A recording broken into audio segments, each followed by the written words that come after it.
Praise the lord. ప్రభుతో ప్రతిదినం అనే యొక్క ఆడియో డివోషన్స్ ద్వారా మిమ్మల్ని కలుసుకున్నటకు నాకు చాలా సంతోషంగా ఉంది. ప్రియులారా, ప్రభు కృపను బట్టి బాగున్నారు కదూ.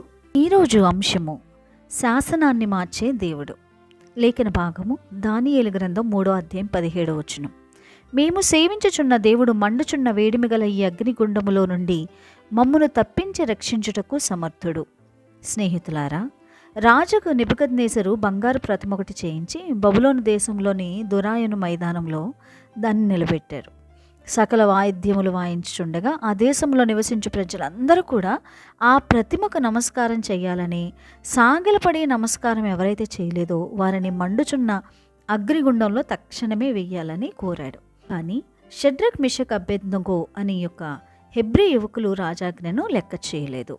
అయితే దానికి వారు అంటున్న మాట ఏంటో తెలుసా?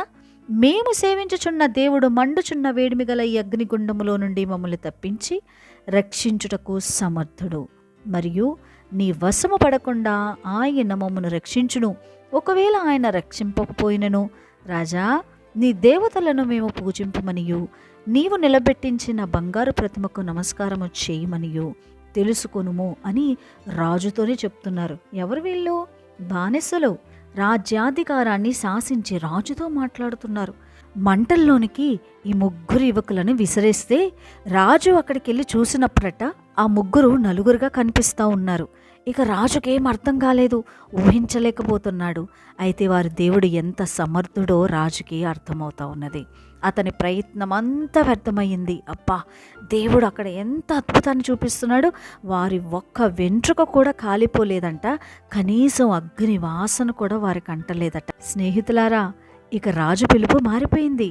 మహోన్నతుడగు దేవుని సేవకులారా అని పిలుస్తూ ఉన్నాడు.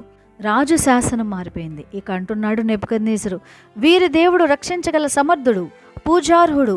ఎవడైనను వీరి దేవుని దూషించిన ఎడల వాడు తుత్తనీయులుగా చేయబడును, వాని ఇల్లు పెంట కుప్పగా ఉండును అని రాజుగారు శాసనాన్ని వేశారు. మరొకసారి ముగ్గురు యవనుల విశ్వాసం రాజ శాసనాల్ని సహితం మార్చగలిగింది.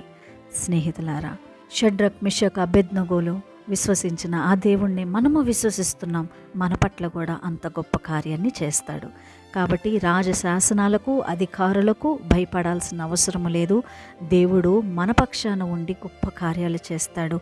ఆయన మహిమ నిమిత్తం చేస్తారు. కాబట్టి దేనికి భయపడొద్దు. దేవుడు మీకు తోడుగా ఉండునుగాక. ఆమేన్.